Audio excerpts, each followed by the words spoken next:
Well, hello everyone, and welcome back to Adrian's Digital Basement. On today's video, we're going to be taking a look at monitors. And don't worry, I can hear a collective groan right now, but there's some interesting stuff. We're going to be learning about these Philips Magnavox monitors I have on the bench, and how these two monitors relate to the Commodore 1084, also made by Philips Magnavox, and how all of these monitors can have a problem lurking inside that could render your beloved Commodore 1084 or any of its siblings dead. And I can hear people asking, siblings? Yes, in case you didn't know, there are various siblings to the Commodore 1084, and even though they don't always look exactly the same, internally I suspect they're pretty much identical. So let's take a deeper look at these monitors, and without further ado, let's get right to it.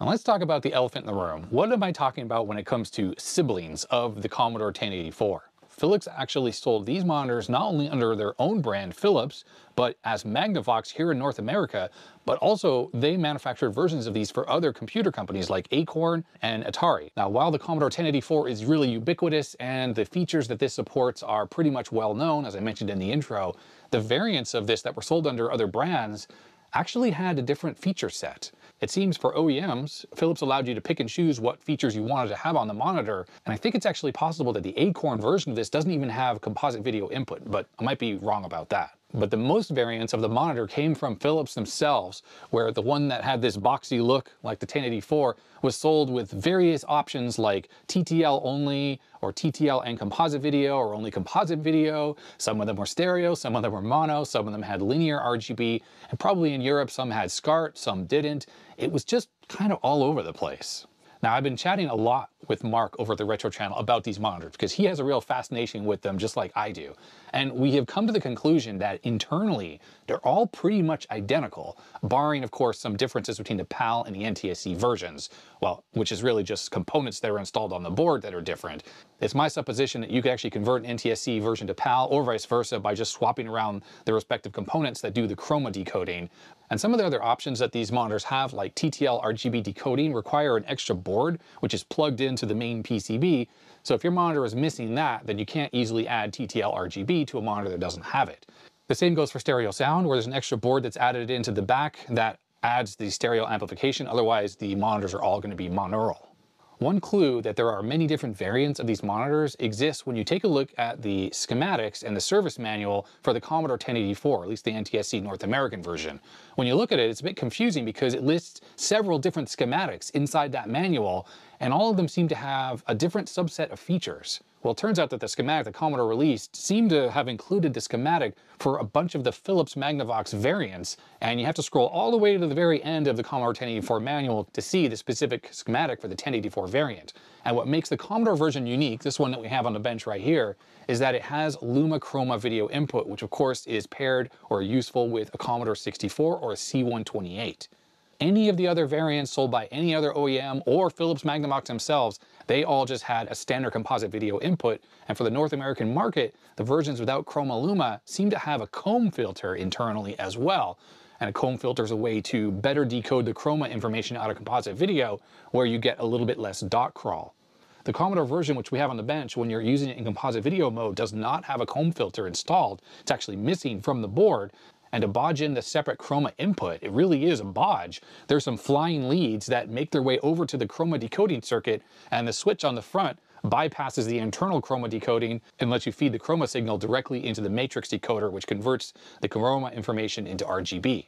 So what I like to look at today are these two Magnavox variants of this Commodore 1084 monitor. These two monitors were both donated by my friend Mike over at the YouTube channel Ravenwolf Retro Tech. And the first of the two monitors we're going to be looking at is called RGB Display 80, and the other is the Color Display 40. Now the 40 might give away the fact that this monitor actually has the low resolution or television grade CRT in it, while the RGB Display 80 has a high resolution or low dot pitch CRT in it, which is potentially very similar to the one that came in the 1084. The 80 on the high resolution variant represents 80 columns mode, and this thing does have TTL RGB on the back for use with IBM PCs with a CGA video interface, that is. These are all 15 kHz monitors. compared to the Color Display 40, which I think was designed to be used with machines like the Apple II or the Atari 8-bit line of computers, which simply had composite video output. Even though the Atari actually had Chroma Luma, it seemed that a lot of the later machines didn't have that pin connected to the DIN video output jack, so most people just used it with composite video. Take note of the fact that the knobs are in exactly the same position on both of these monitors. There's just a bunch of space over on the left side. And the 1084 does have an RGB/composite video switch on the front, while on the back actually has a switch that switches between Luma, Chroma, or just regular composite video, while the RGB Display 80 has an RGB composite video switch in exactly the same position, although it's round versus square or rectangular. And it also has a green switch on the front, which allows the screen just to be turned to all green. Otherwise, the rest of the controls on the front are exactly the same as on the 1084. We're looking at the Color Display 40. This thing lacks the composite video/RGB switch, but it still does have the green switch for green text mode, I suppose. While examining the schematics for the Commodore 1084 in the past, I noticed that some of the variants had this green switch on it, and all that pushing the green switch does is use a transistor to short out the drive signals for both red and blue, so it just blanks them out, and all that's allowed through is the green signal. So it doesn't switch them into a monochrome color decoding mode. It's not like turning down the color control for the composite video. It just simply disables the red and the blue signals to the CRT. Now looking down at the back of the monitor, things are different again. The Commodore 1084, still on the left, has a bump out for the CRT neckboard, while the other two variants have a flat back. The venting is also quite different on the two Magnavox variants versus the 1084.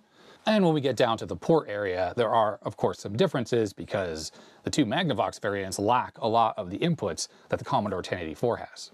Let's start by looking at what's on the back of the Commodore 1084, and this is the mono version, so we only have one audio input. We have a switch for Luma Chroma or composite video, plus the composite video input itself, the audio input, and then the extra mod jack, the bodge jack up here for the Chroma input. We have TTL RGB and what's called linear RGB, which is the analog RGB. We have a SCART jack that I've recently added in that video, and this monitor already had a cutout for it and the space on the board. I just had to do a few simple mods inside to make this work. We have what was a VCR switch, which I've repurposed to be a manual SCART override, which forces the SCART jack to switch to RGB mode. And then we have various geometry controls. The purpose of the VCR jack, in case you're familiar, is to change the way the sync processing works on the main sync decoder. And it has something to do with VCRs in the PAL regions, giving an unstable sync that can cause some tearing on the top of the picture. This doesn't really do anything in NTSC markets when you push it or don't push it when you have a VCR hooked up. There's no visible difference. Moving over to the RGB Color 80, we have composite video and audio input. We do not have the button, or the hole for the button even, for switching between Luma Chroma and of course CVBS, because there's no jack. We have the TTL RGB input. There is writing on the bottom of the case for linear RGB, but there's not actually a hole there for it. In fact, there's a little bit of a thing in the plastic where you can feel where that hole would have been. We have where the SCART jack would have been, but now it's just smooth. I can also feel a little bit of a bump, like you feel evidence that this was just covered up in the molding. And then we have the same geometry controls and that same VCR switch. The model number of this RGB Display 80 is CM8764074G. And just like the sibling sitting here on the bench, this one was made in Taiwan, and I don't immediately see a date of manufacture. Although right here, it's going to be hard to see on camera, but it says manufacturer July 1989. Next up, we have the Video Display 40, and this is model number CM8702074G. It says it was manufactured in June of 1989. On the back, well, the inputs look similar to the other ones. We have a VCR switch, the same geometry controls, composite video in and audio in. There's a hole for TTL RGB that we could punch out. There is no space for linear RGB, and of course there's no hole for the SCART jack either. Now on the bottom of these monitors, all three of them, well, should have had the kickstand, which is mounted right here in the front to allow you to tilt up the front of the monitor, since none of these came from the factory with any kind of tilt swivel stand. For whatever reason, the RGB-80 is missing the kickstand, although I can see where it goes right here and here, but the other two monitors do have it. This does have a little sticker here, which looks like it maybe has someone's name and a date, January 9th, 1995. So I'm thinking that this monitor probably was repaired at some point, and this was like the kind of warranty sticker from the repair place. Now, one thing that is cool about these monitors, and you can kind of tell by looking at this plastic on the bottom, is they are all painted, and that means they don't yellow. The bottom of the monitor is not painted, and that's what this yellowing is, but the rest of the outside is painted. Therefore, you're never going to find these 1084s or its OEM or Magnavox Philips siblings with any kind of yellowing on the outside. The issue though with the paint is that if you get any kind of scratches on the monitor, like both of these have because they've had a rough life, well, that yellow plastic does shine through. So what's this thing that I mentioned in the intro about these monitors having an issue with them that can cause them to die? Well, it turns out at some point around the end of '87 or into 1988, Philips changed the flyback that was in use in these monitors to a different design and version. And it seems that at this point, at the time I'm making this video in 2025, if you have one of those later flybacks, there's a good chance that when you go to use your monitor, or if you've been using it, that the flyback will simply fail. And Mark over at the Retro channel has already done videos on replacing the flyback on these monitors to get them working again. And when I went and checked the two Commodore 1084s that I have access to that aren't in storage right now, this one and one I have upstairs, both of these actually have the better or earlier flyback that appears to be completely reliable and not have any issues. Luckily, there are visual clues when you look at the flyback that will visually distinguish the bad ones from the good ones. And I'll show you in this video what both of them look like. Unfortunately, I already know, even though I haven't opened these, I peered through the vents on the back of these, and I know that both of these monitors have the bad flyback. So there's a good chance when I go to plug these in, neither of these are going to work, and they're going to have the telltale symptom of a dead flyback, which is a squealing noise. Now, luckily, there's a source for replacement flybacks for these Philips Magnavox monitors, and right now, as of the time I'm making this video in 2025, they are still available. Who knows how much longer these are going to be available for, but I went ahead and I ordered a couple of these, and they had to come from Europe, and hopefully if these things aren't working, I can swap in one of these flybacks and actually get them working. If you can believe it, in all of the monitors that I've ever worked on my channels, I have never encountered a monitor with a bad flyback until the other day. I was actually working on a different Philips Magnavox monitor, a later one than these, and that monitor had always worked for me, and I did a tube swap on it, and this didn't make it into a video because I was just going to do a quick tube swap, and I turned it on, it worked for like 30 seconds, and it made a noise, a little puff of smoke came out of it, and that was that. The thing is dead. Now, that later version of that Philips monitor does not use this exact flyback, it uses a different one that's also available, but I talked to Mark over the Retro channel about that, and he has swapped that flyback out on one of his monitors, and he said, unfortunately, the replacement is not a good fit and actually produces really bad results in the monitor. You get a lot of blooming and geometry issues with it, but he did say that this one on these older monitors seems to work well. When it comes to telling if your 1084 or sibling has one of the bad flybacks, date code on the back will pretty much give it away as well. If it's made in 1989, for sure it's got the bad one, and 88 probably also has the bad one, but 86 and 87, you're probably okay. But as I said, the visual inspection is almost certainly the best way to go about figuring out if it's the bad one or not.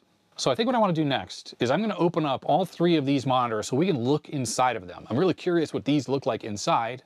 And we can take a visual inspection of the flybacks on them, and then I can just check these out, see if they're going to work, and we'll power these up and see if they work, and if not, let's see how long they work for. So let me get to removing the backs of these, and then we'll take a look. And there we have it, all three Philips monitors open up and laid bare. And some interesting observations initially.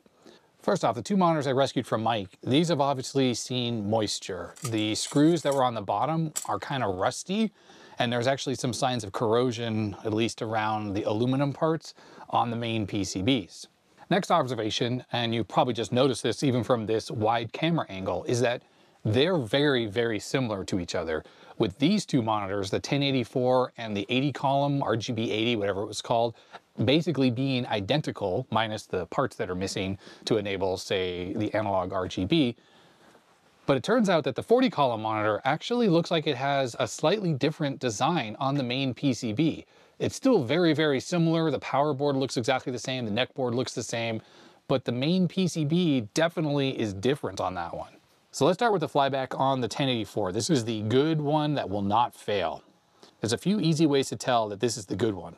First off, it does not have focus or screen control on the flyback itself. It has no adjustments whatsoever. The next telltale sign that it's the good one is that it has two wires that come out of it. The high voltage anode, which has a red cap, and this high voltage wire which goes to the neck board, which has a blue cap.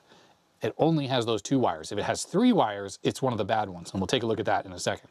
Also on the neck board, things are a little bit different than on the other monitors, and that's because it only has this single wire which comes from the flyback. It's this black wire, which is carried over this black wire that goes to the CRT connector. The other control that's on the neck board is this potentiometer, which is the G2 control. That's for the second grid. I might be mixing these up. One might be focus and one's G2. I can't remember which is which, but you have these two controls here. Now moving over to the 40 column monitor, there's the flyback transformer, and originally it had this little black plastic thing covering it, which I've clipped off so you can get a better look at it. You can see now that it has these two controls for screen and focus, and those weren't on the other one. Because the screen and focus controls are now on the flyback itself, the potentiometer and that box have been removed. This gray wire coming from the flyback carries the screen voltage, which is just wired in where that potentiometer was, and then the box that's missing that was doing the voltage dividing for the focus voltage, now the CRT connector, the black wire comes directly out of it and it goes right here on the flyback. You see there's three wires coming out of it. There's a gray wire, the black wire, and then the high voltage anode wire. High voltage anode still has the red cap on it, just like the other one, but these other two wires don't have the caps at all. There's no blue cap. So 100% without a doubt, these are the flybacks that are extremely failure prone. And what fails is they short internally. And that's because these flyback transformers are going to be handling something like 25,000 volts internally on these very thin windings. And all that's separating those windings from each other is a layer of lacquer and probably some potting. And if that breaks down at all over time, just due to a bad formulation or whatever, then what can happen is it can actually create shorts internally. And when that happens, well, then it's not able to generate any high voltage anymore, and the monitor is totally dead. Now the 80 column monitor has exactly the same flyback. It's just got the plastic cover still installed. There's a bit of glue around the controls on the flyback, and it's sort of a reddish color instead of yellow, but otherwise it's identical. And on the neck board, it's identical. That box that's missing and the potentiometer that's missing, and the gray wire is just soldered directly into there, and the black wire goes into the CRT connector. Okay, so let's compare the other features of these monitors. All three seem to have identical power supplies. The main transformer for the switch mode power supply looks a little bit different on the two newer monitors than on my older 1084, but I'm sure that this module is entirely interchangeable between all three of these monitors. Next up on the similarity front, the deflection yoke on the 80 column monitor and the 1084 looks absolutely identical. Not seeing any difference between these two deflection yokes. In fact, I'm pretty sure the CRT itself is the same. There's a marking here that says DZZ00, and that's also on the version on the 80 column. So I think these are the same high resolution CRTs on these two monitors. The 40 column monitor does look a little different. The deflection yoke has just slightly different windings the way it's wired up. And I was under the impression that we would have a television style CRT, which would actually have a smaller diameter on the neck of the CRT, but that doesn't seem to be the case. It actually seems to be the same diameter on both of these and has the same connector on both of these. So that means that these neck boards here are going to be interchangeable, and they'll both plug into each one of these CRTs. For checking to see if these deflection yokes are actually interchangeable between the two monitors, I'll do this later, but once I take these apart further, I will check the inductance on both of these, and we'll see if they're compatible with each other. I'm guessing they probably are, but there's a possibility they're not, which might explain why the PCB in this monitor, the 40 column version, looks a little bit different than the one in the other two monitors.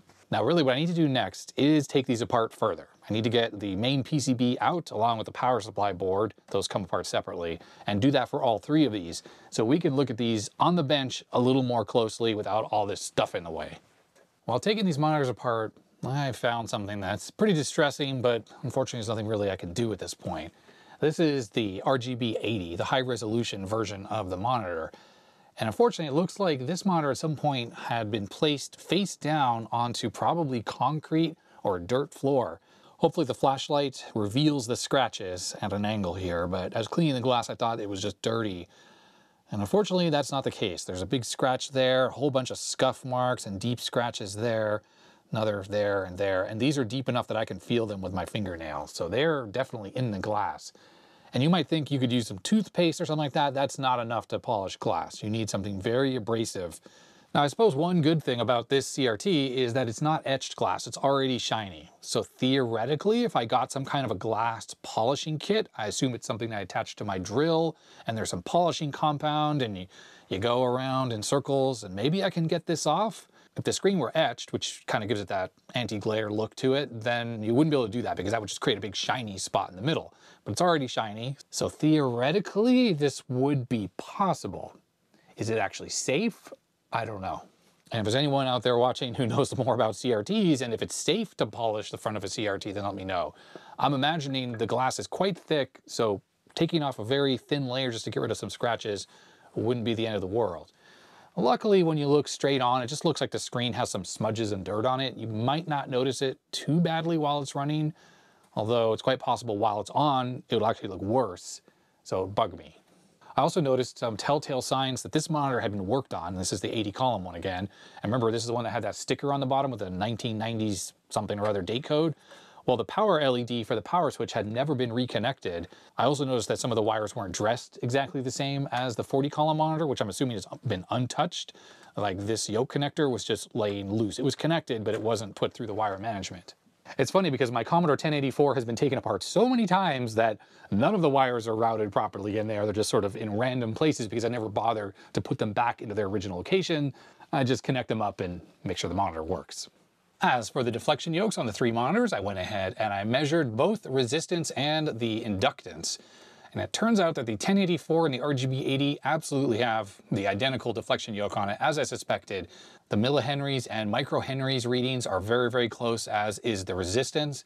But take a look at the 40 column monitor, or the low resolution one. It is slightly different. I have a feeling it would still work if you plug this CRT and the yoke into one of these monitors, or vice versa. But based on the fact that the horizontal has a slightly lower inductance, probably means that you'd have some geometry issues, and the vertical is pretty close, although it's off a little bit as well. So you could have a little fold over or a little other vertical issues when it's not exact. Let's start by taking a look at the PCBs that are in all 3 of these monitors. This one is obviously the one from the 1084 because we have both RGB connections, the SCART jack, which I've added. This is the TTL to RGB or analog RGB conversion board. And if we lift this up, it's got a couple TTL logic chips, transistors, a bunch of resistors. This is taking that TTL RGB signal and generating analog RGB because of course that's what these monitors work off of. It's analog RGB. So this is the optional board that does that conversion process. The white wire is on all 3 of the monitors, and this is bringing the composite video signal over to this area, which I assume is the video processing subsection on the board. But this black wire, you'll notice, is connected directly to this RCA jack, and that's that chroma flying lead for the Chroma Luma mode that this monitor has. Now, this is the toggle switch that they added to enable and disable this mode. So it's not like this is a hack, actually, because there's a space on the board for this switch, and you'll see that it's on the other PCBs as well. But just take note when you look at this board of how many components are on this thing. And a lot of this section here is for handling the RGB input that goes into the main processor IC, which is this one. It's not a jungle IC because it doesn't do any switching or whatnot, but this is the IC that takes the composite video, converts into RGB, and also allows for the RGB input from the TTL after it's converted, and the analog stuff into this that then outputs it to the CRT. This gray wire is the speaker output. This is the terminal on the back here, which plugs into the speaker on the case. So we have a little audio amplifier in there, and this is the RGB and composite video switch. And the one that's right next to it, you can just see there's a little bit of a footprint for a switch. That would be for the green switch, which is just not installed on the 1084. Now notice, even though the 1084 has, well, the most features of all of these monitors, there's still a lot of missing components on here. And that's because, again, there were just various versions of this monitor, and I'm assuming some of the circuitry for doing that green bypass probably is here. And then this also supports PAL and NTSC decoding. And I think when you have PAL, you have a different decoder IC in this location, plus a delay line there, which is required for PAL, and some other inductors and things like that. So this whole section would be populated for PAL. You can get a top-down look at the power supply module and the switch. Luckily, these monitors don't seem to have switches that go bad. They can be a little fussy. Like, see, this one isn't latching every time. Boy, I spoke too soon. Did it just break? No, there it worked. I think usually the problem is a little bit of lubrication is required inside the switch just to get the little latching mechanism to work properly. It doesn't break like on the later Commodore monitors, but it just becomes fussy. Certain versions of this monitor, instead of having the power cord running out the bottom, runs out the back. And there's a hole right there, I think, where that cable runs through. I've never seen one of those monitors, but I've seen pictures of them. And again, it's just weird that Philips made all these weird variants, which are just slightly different. And we can see that the 1084, this is the older 1084, has the larger, better flyback. It's actually physically larger, it just sticks up higher and it's just more girthy. Definitely later versions of the 1084 did have that later flyback, the one that's very failure prone. So this good, larger flyback has more to do with the manufacturer year and less to do with the model of the monitor. My assumption is those other monitors would have this good flyback as well if they were built in the earlier years.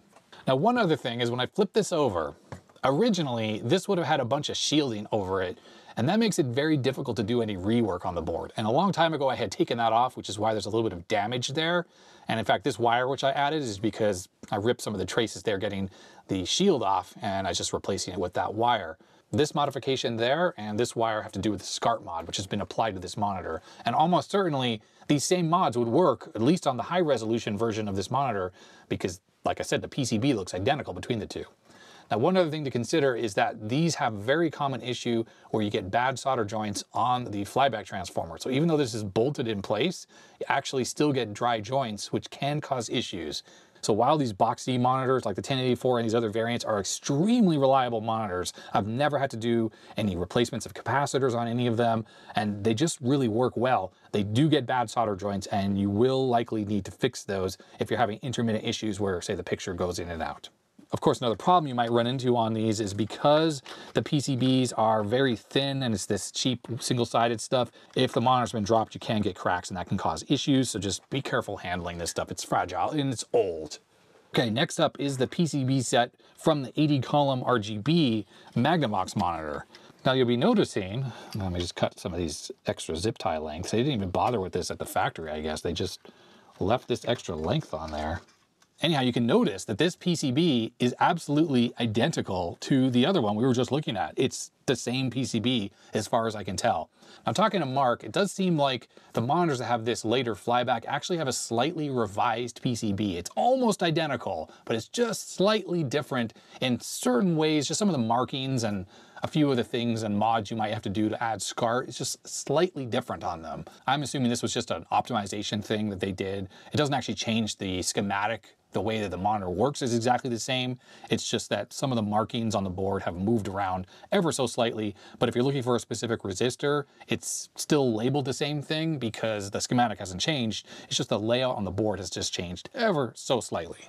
In fact, I'm noticing that there's a PCB number written on the edge of the board there. It's 3138-103-31511 on this monitor. And I bet you it's going to be a lower number on the 1084. Let me just check that.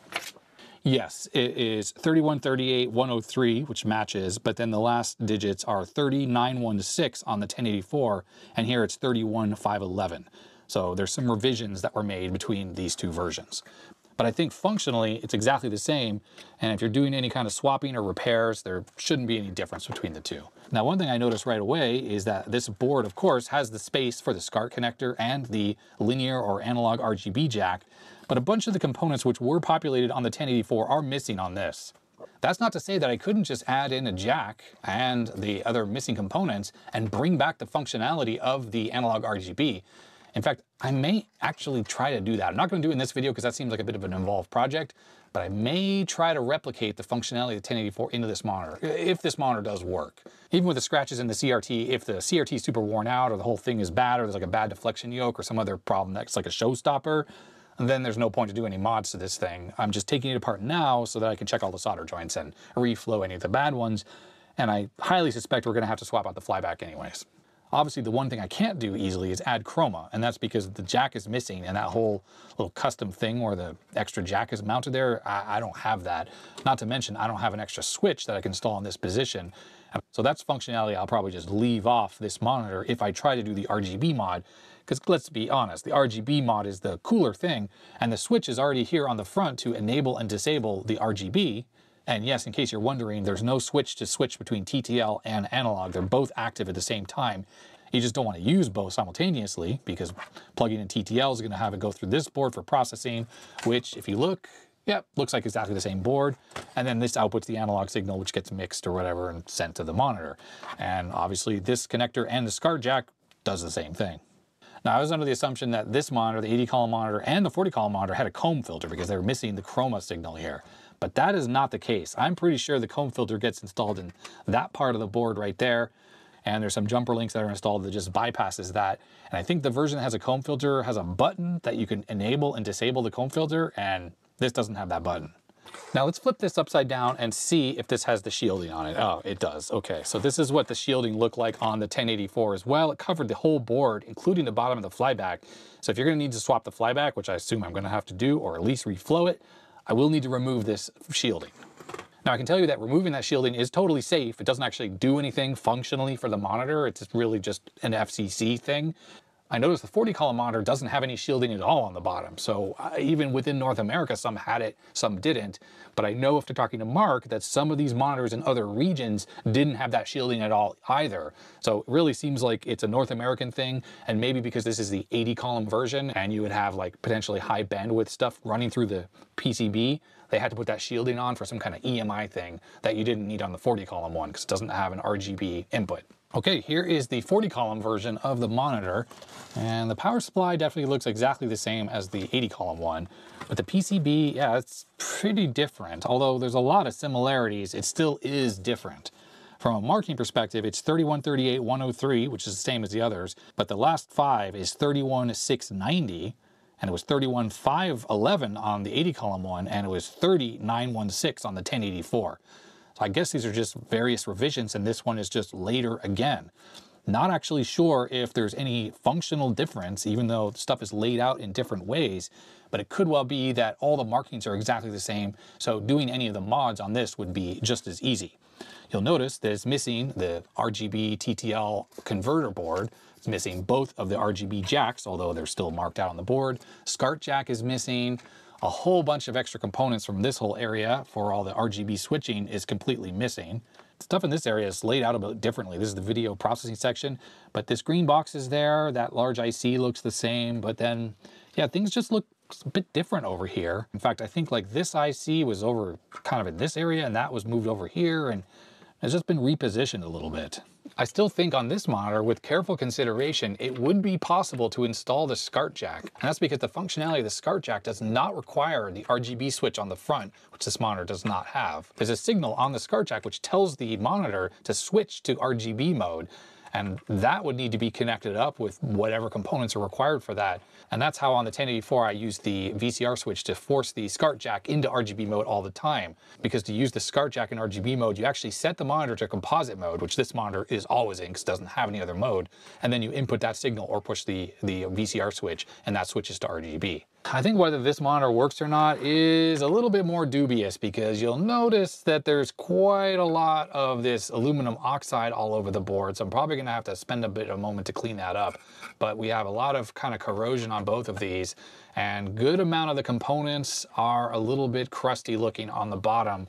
It's not like this thing was ever powered up while water was on it, so that's a good sign. But moisture can cause all sorts of connectivity issues, and things that are coils, and there are some coils on here, potentially have issues because of the moisture. Not to mention these potentiometers that are all around the board. These can have issues because of the corrosion that might be on them as well. And we can tell this is a bit rusty as well. And flipping the board over, you can see this has no evidence of ever having had the shielding on it.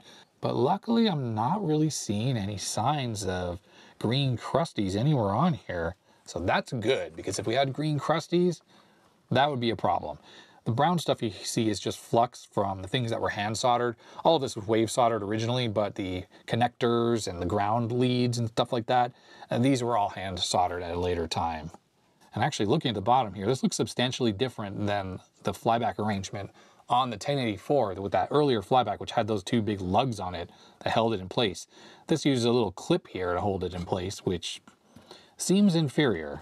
You see along the front edge how dirty this is? This is the rust or whatever that was kind of coming in from the moisture. So I'm gonna really clean this board off. I'm gonna scrub it with alcohol and a brush, try to clean off all the junk, and then I can start to check for bad solder joints. And again, looking at the bottom of the 1084 with the earlier, better flyback, it's definitely not compatible with this PCB. If you're gonna try to use the later flyback in the 1084, this earlier one, you'd need to attach some flying leads, and the flyback would kind of be loose in there, because these right here where my thumb is are where the pins come through. That's totally different than what's happening on the later monitor. I wouldn't be surprised if electrically these are compatible with each other. It's just the footprint totally different. And that might be a question you're asking right now is like, why can't you just use a flyback from another television or something to get something working? Well, besides the footprint differences, there are differences in the way the windings are. And a flyback has all sorts of functions on a monitor. It's taking a B+ voltage, which is like 160 volts on this monitor, if I think, and that's getting chopped up, and that goes into the flyback and then generates all these different voltage rails for the high voltage and the focus voltage and the G2 screen voltage. And then there are other voltages that come off the flyback. Sometimes they're pretty low voltages that run the audio circuitry and other parts of the monitor. Because the ratios of all the windings are different from one monitor to another, the way they're designed, it just means that flybacks are really not intercompatible between one monitor to another. Now here's one of the replacement flybacks that I bought from a seller in Germany, and this is part number HR7506 with a 2023 date code. And if we compare the pinout of both of these, we can see that they're pretty much the same. So we have 2 pins, 3 pins, that matches exactly, and then we have these 3 pins, and then the original flyback has an extra ground pin, which is just not used in this replacement. And the replacement has the same 3 wires that are coming out of it, so high voltage, and then we have a focus voltage, and we have a screen voltage.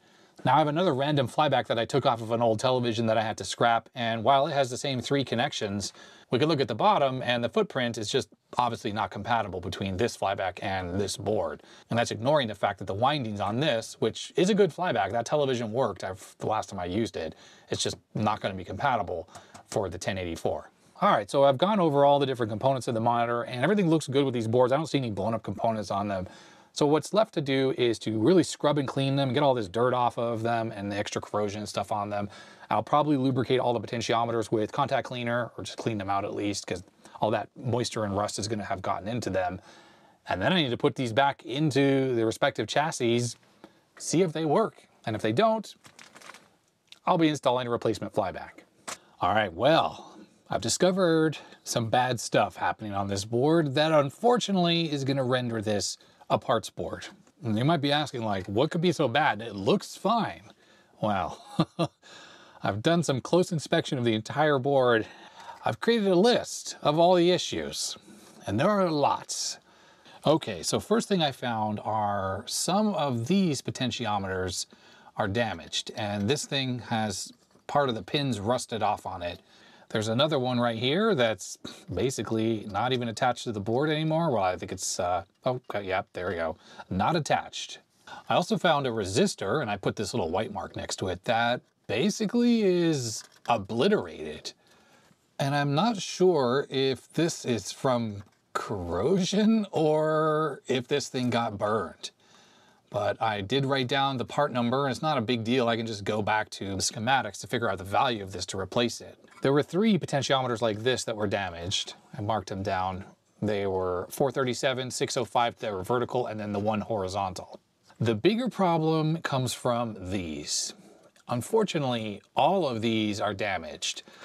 Now that one turns okay, and this one turns okay, but look down there. See that one silver pin? There should be 3 of those, and they're just rusted away.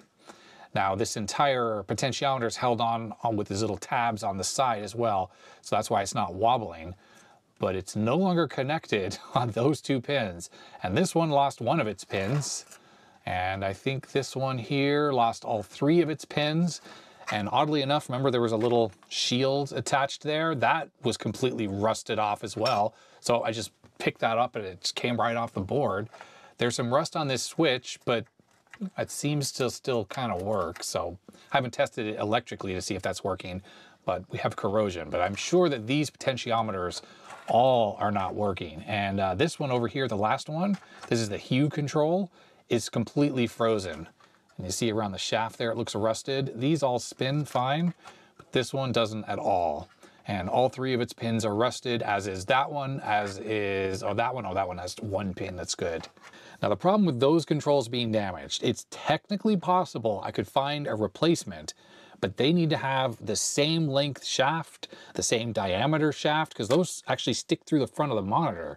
So I can't just put in a normal potentiometer that's, say, 10K by replacing one of those. It needs to be one of these sturdy types that's designed for front controls on a monitor or a television.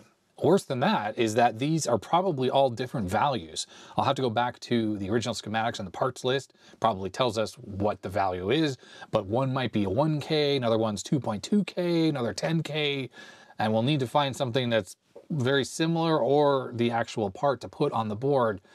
But the real problem is the physical constraint. It needs to be something that can go through the front of the monitor. And these are all controls that you regularly adjust when you're using a monitor. Brightness, contrast at the minimum. And if you're using composite video, you need color, you need hue control, you need the volume control. These are all common controls and all of them are damaged. But unfortunately, it gets worse. I noticed that this pot also seemed very floppy and all of these are damaged as well, especially this one. It's just barely holding on. These all have corrosion and rust issues. Some of these might actually still work. This one's missing 2 of its pins. This one looks like it's missing 1 of its pins, and that one maybe 1.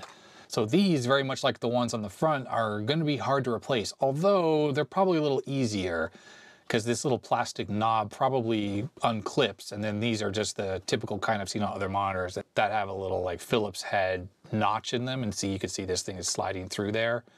So it's possible I could retrofit these once I figure out the values of these. But I wrote those parts down on the back, which I can compare against the other monitors or against the parts list. So these are all the ones on the front of the monitor, those are all the ones on the back. Those are those other potentiometers. This is that vaporized resistor. And then there's one more potentiometer that also looks damaged. And it's this part right here. And it looks like it's got 3 pins. You can see 2 of them and 1 of them is rusted. So there's a good chance that that part's not working either. Now to make matters worse with this board, some of the resistors are like a sand type resistor. And those really don't like to have moisture around them. And they can kind of break internally. I could check those by using my multimeter. There's also diodes on here. They're like sand type diodes, and those also can fail from moisture. Again, we have schematics, we have a parts list. I could replace all that stuff, but those front potentiometers, that really is a huge issue here. I think at this point, like I said, I'm going to designate this as a parts donor board. And it might be a future video where I try to take all those parts off and see if I can somehow miraculously add bodge wires to them to get them to work again. But until that time, I'm going to cut my losses with this Video 40 board, and I'm going to switch to the RGB-80 board and hope, please hope, that we don't have the same kind of corrosion happening with all those pots, because I'd like to try to fire up one of these monitors today. And clearly it's not going to be this one. This is too much work and there's no way this thing is going to work in the current state that it's in. Okay, so we have the RGB-80 board, and even though there's a little bit of rust on the shield, so far these potentiometers, these 4, all look perfect. I can see that there's no corrosion on their legs at all. And the controls on the back, they're also in very good shape, no issues. And because I don't see any corrosion on these front controls, I'm going to assume that these controls are fine, and the 2 switches also look completely fine. So what I'm going to do with this board is I'm going to remove the shielding that's on the bottom, and I'm going to give all the pots a good clean, and I'm going to inspect the entire board for any kind of damage, and then hopefully we'll be attempting to power this board up in short order. Okay, the RGB-80 board is ready to go. All of the potentiometers work. One was kind of gummed up, but with some contact cleaner, now these all spin freely. I've deoxidated all of the front and back controls along with the buttons. I did have to do one thing. This power supply actually comes from the Video 40 monitor, and that's because I said the power switches don't break. Well, it broke. This is the power supply that was originally hooked up to this board.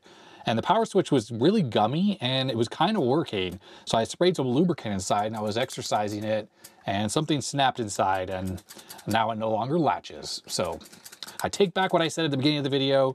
These switches do break. But with this one from the Video 40, I was a lot more careful and I put lubricant in there and it's not perfect, but there it's on and it's off, on, off. It doesn't work every time, but it's good enough, and that's kind of how my other 1084s are of this Philips variant. On the bottom of the board, you can see I removed the RF shield. I did tear a little bit of the ground traces again, just like on my 1084, so I reinforced that with the red wire. You can just see the red wire up at the top there, and there was one other spot I did the same thing. I did not see any bad solder joints anywhere on this board. Things are looking pretty oxidized though, so I reflowed the joints for the flyback, for the horizontal output, for the connection to the yoke, oh, and the TTL RGB board. I reflowed all that stuff, plus anything else that looked a little kind of crusty, but generally I did not see a single bad joint anywhere on this thing, and I inspected very carefully for any rusty parts, and there was none at all. No rust on this board. So I guess wherever the two monitors were stored, the 40 column one must have been lower down. And I know these came from a very damp environment. So I guess what happened is the 40 column version was just exposed to water probably on the bottom of it and just slowly ate it away over time. So let me put this back into the chassis so we can actually test it. All right, monitor is all back together. I have the cover popped off around the flyback, so if any smoke comes out of that, we'll see it. I have the monitor plugged into this power strip, because I don't really trust the power switch on the front of the monitor right now. There is a mirror so you can see the screen. And I have my phone running Spectroid where I've zoomed in on the 14 kilohertz. So if the monitor is working, we'll see a peak pop up in the middle. So the power switch on the front of the monitor, it's currently latched and is in the on position, but the monitor's off because the power strip is off. So when I turn on the power strip, is the monitor gonna fly or is it gonna fry? Here we go, 3, 2, 1. All right. I hear a little bit of arcing. Seems to be coming from the anode cap of anything, and I cleaned around there. But we can see that this was running around 15.7 kilohertz, so perfect. I should have stopped it while we had a peak. We would have seen what the peak was. But it looks like it's working. But why was I hearing some static discharge from this area around the anode cap? What I'm going to do is I'm going to discharge this with my meter. So this is just to be safe. A lot of times, I think the issue was the cup wasn't on all the way. Yeah, I only had one of the two prongs on. That was the problem. Let's put this on again. So inside the anode cup are two little prongs, and they have to clip in on both sides here. And if you have only one of them in, what can happen is you can get a little bit of arcing between the clip that's sort of floating above and the CRT itself. So you really need to make sure both are in there. Make sure they're both in there and give it a firm tug. Yeah, that's good now. Okay, let's do that again. 3, 2, 1. And yep. No more strange noise, no more like staticky and arcing sound coming out of the cap.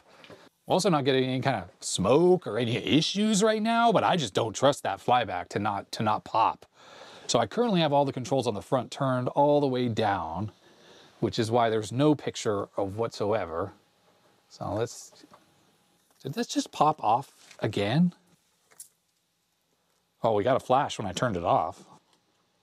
Look at this. I thought it was on there and it clearly wasn't. Well, that's dangerous. So I'm just discharging the CRT using the meter. So it's cool because these meters, you can actually read the voltage, and as it drops, it'll discharge the CRT. So now it's discharged, but I thought I had the cap on there and I didn't. It just popped off. So let's put this on again. And I'm going to be extra special careful to pay attention. Okay. It's on there now, for real this time. All right, let's turn this back on. So I noticed when I shut the power off, and I don't know if it was evident in the camera, but there was a flash, which is good. That means things are working normally. Oh yes, there it is. Cool, all right, we have an image. Now, one thing I'm noticing is that this CRT, this is the high resolution one with the scratches on the front, is looking a little yellow. So it's probably slightly worn, but what I need to do is hook up a video source to it just to see how good it looks. But the monitor's working so far. That is awesome. And it's kind of what I suspected. Generally, unless you have problems like all that corrosion on the other one, these are so reliable, these monitors. The caps, all of the parts on here, mega, mega reliable. So I just connected up a test pattern to the monitor. Let's see if I can get this mirror a little better situated so you can actually see the full screen. Okay, you can just see the bottom of the test pattern that's coming out of my test pattern generator. Let's see if I can turn the brightness or contrast up. Oh yeah, there's something showing up. Okay, yep. Of course, the color, tint, all that stuff is out of whack because I cleaned these pots and I turned everything. So that's hue or tint, brightness, Contrast. Ah, color. Nice. Well, I'm just testing out the various functions on the monitor, and I'm pushing the green button. And I stand corrected. I thought the green button simply just turned off the red and the blue, but the fact that the color bars now have a gradation from light to dark means that it actually turns the color decoding off as well. The color red you'd be seeing over on this side wouldn't show up as anything if you were just looking at the green. That would just be black. But when I push the button, you get a little bit of a shade of green. So I think this does actually disable the color decoding, and it also disables the blue and the red. Yes, I'm just checking out the schematics, and SK4 is the green switch, and this part of the circuit is what disables the red and the blue beams to the CRT. SK4 is also down here next to the color control, and essentially when you push the button, it shorts out the color control, disabling all color. So far so good, the monitor's working. I do see some interference patterns on the front of the screen though, and I'm pretty sure that's coming from something in the monitor. It's not my test pattern generator. And the reason why I say that is because if I switch to RGB, I still see these interference lines.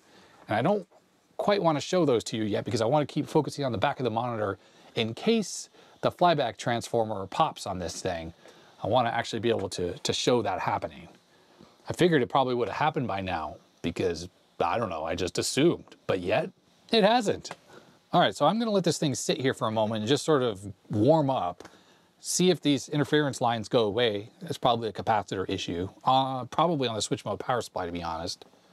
And then we'll also see if maybe it pops, and I'll leave the camera running.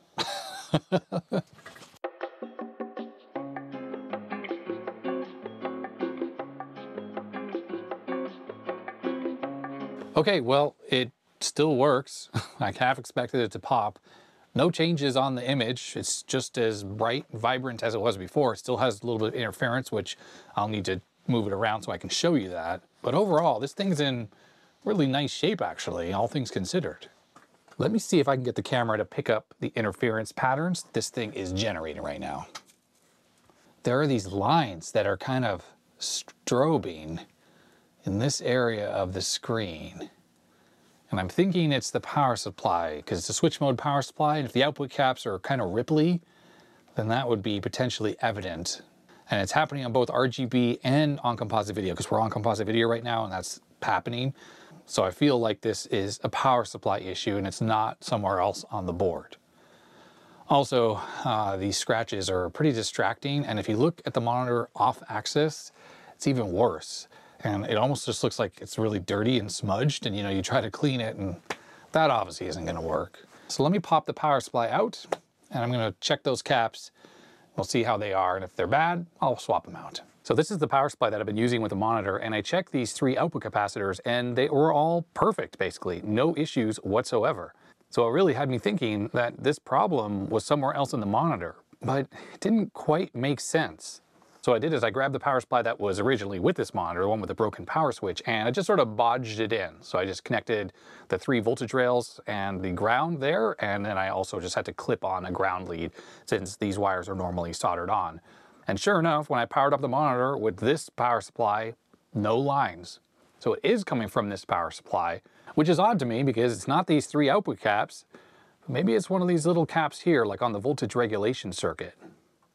That actually has me thinking that, yeah, I should probably check these ones next. Well, I still haven't been able to figure out the problem. I changed the 2 capacitors that are in the voltage regulation circuit. The 2 that were on the board test perfectly fine, but I replaced them anyway since I had spares. And I still see the line pattern on screen, and I don't if I use this power supply. Now, incidentally, this was the one that came out of this monitor. Take a look at the plug. It is so corroded. I didn't even notice that. I just noticed it when I plugged it into the power strip. It was very crunchy sounding. The only thing I'm noticing is that this IC, which is probably an optocoupler between the hot side and the cold side, on the one that came out of the 40 column monitor with all the rust, there is a bit of green crusties around the optocoupler. And I'm wondering if somehow it's failing internally. Now, I did check the B+ on this power supply, and it's fine, 125 volts, and I can tweak the potentiometer, and it does change the B+ voltage. I checked for ripple on the 125 volt B+. Using the multimeter set to AC mode, I was able to read about 200 millivolts on the 125 volt rail. It's probably totally fine. but I should probably plug this one back in and just check the various rails on this one and see what they look like. I also went ahead and on the other power supply, of course, I checked all the diodes and resistors around the regulation circuit. Everything is absolutely fine and matches exactly what's on this. I also checked the transistors. There are 2 and they seem fine as well. I really don't see a fault, and yet this one, when I plug it in, no lines, and that one's got lines. Okay, I swapped back over to the other power supply and I have it connected to B+. Let's turn this on. And unfortunately, I have to hold the power switch since it's broken. There we go. Oh, okay, B+ is slightly low, 124.9 volts, but that's totally fine. All right, I have it on AC mode, 0.2 volts. Very similar. It's 0.21 on the other one. And I'm looking at the screen on the front, and 100% there are no lines, no interference pattern whatsoever. Nice, solid white screen. Yeah, that really makes me feel like this IC is the only other culprit or some other slightly marginal part. Very odd, very odd indeed. There it is. Looks absolutely perfect. So that other power supply, without a doubt, has some kind of weird subtle fault on it, and I guess the B+ or one of the other voltage rails are, well, has some ripple on it that is visible in the picture. Now, if you're looking at the screen, you think there might be some purity issues, like a little bit of coloration in the corner. I don't have the degaussing coil hooked up, and I never have hooked it up since I put this one back together. So some degaussing should fix that. But everything is looking really good here. Let's switch over to, whoa, that's very flickery, but I see no patterns in there as well. Let's push the green button. Looks good, no issues. Yeah, awesome. Now you might be noticing that the power switch does not have a light on it, and that's because it's still not plugged in. But oddly enough, there's like a sheath on the cable and it is rock solid. I think I'm gonna try to cut this away just so I can more easily bend the wires. Okay, there we go. I cut this little piece off and I was able to reconnect the LED. So the RGB-80 is working about as well as it can. I think what I want to do now is try to swap this chassis over to the 40 column or the low resolution CRT and see how compatible the deflection yoke is on that with this particular chassis. I think it's just going to work. It's close enough based on the measurements I took earlier in the video. Let's give that a try. All right, the chassis is slid into the low resolution case. Of course, the problem is the RGB switch doesn't have a hole in the front, so if I push the PCB forward, it actually clicks and unclicks that switch, which I guess is a way I can select RGB or not. Okay, I think everything is hooked up and ready to go. I'm gonna turn this on, and if I have to, I'll turn it off very quickly. 3, 2, 1. Okay, we have high voltage.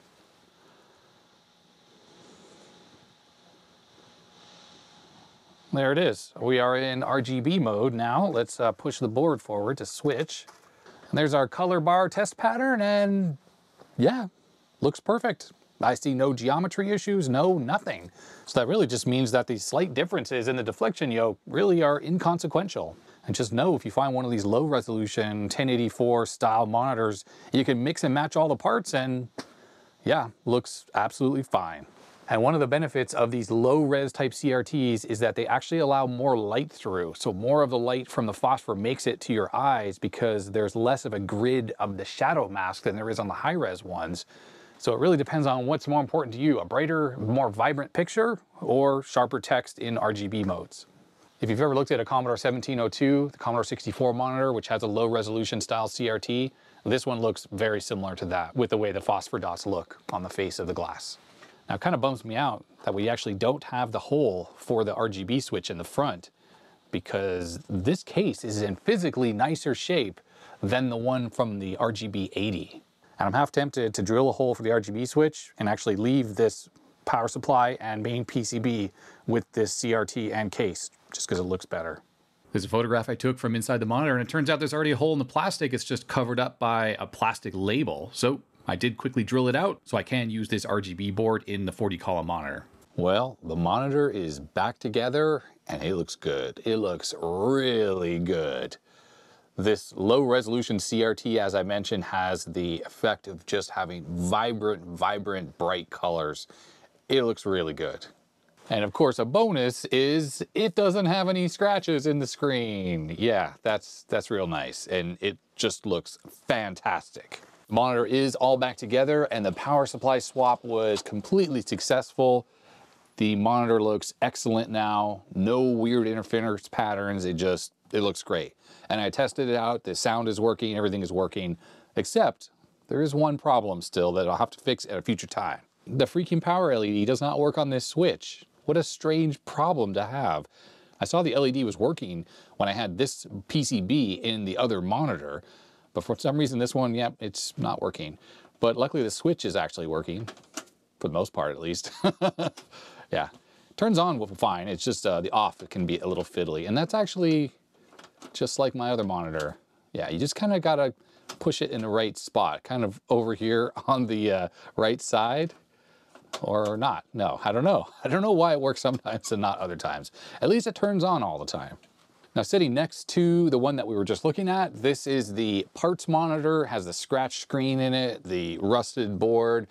And I wanted to show something that I think is just super hilarious. So front of the monitor is obviously the RGB display 80, but if I turn it around, I have the back from the 1084 on here, and yes, it completely works.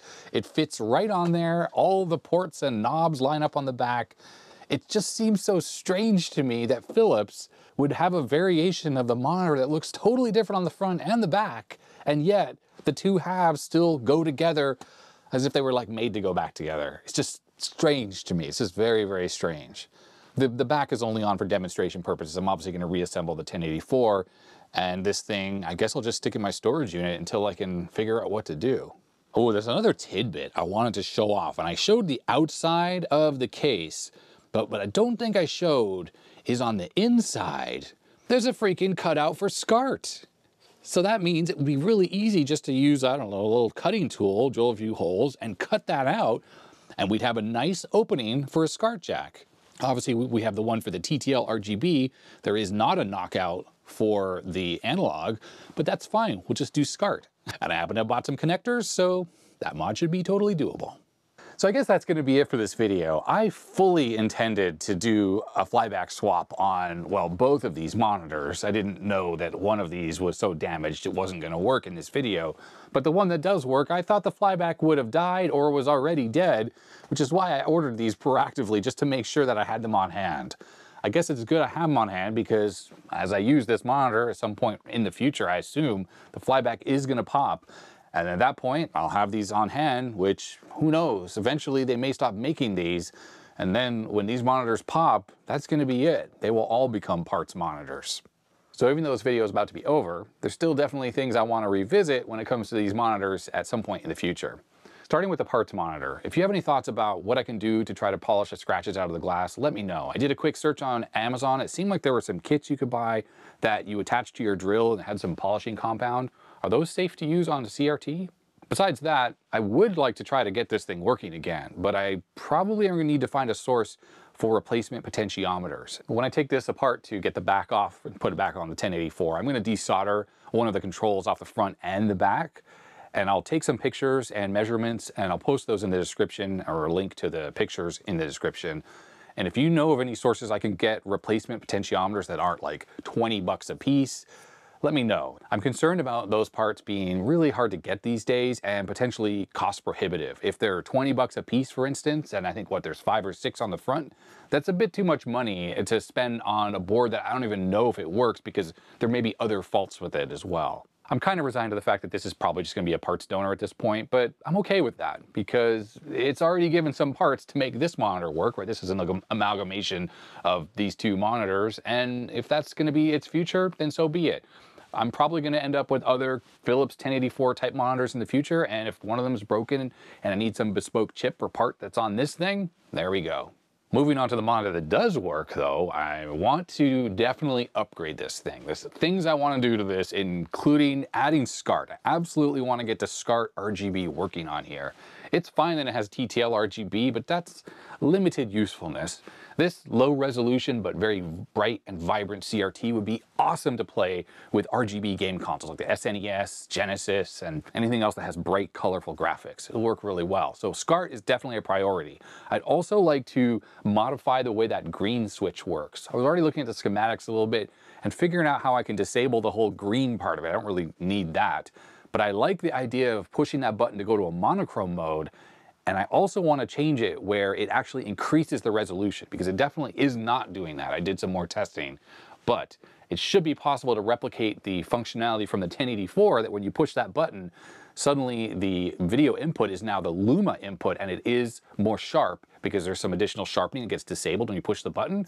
I think I can replicate that on the green button on this, which will definitely make this more useful, especially if you're pairing it with, say, an Apple II, because when you're in text mode or you want to look at graphics without artifact color, it'd be perfect to just pop the little cover down here, hit that green button, and now you're in a monochrome graphics mode. That's very much like how the Apple Color composite monitor worked. It had a button on the front to do exactly that. So I really appreciate you watching and indulging my love of these monitors. I just can't get enough of these Philips monitors.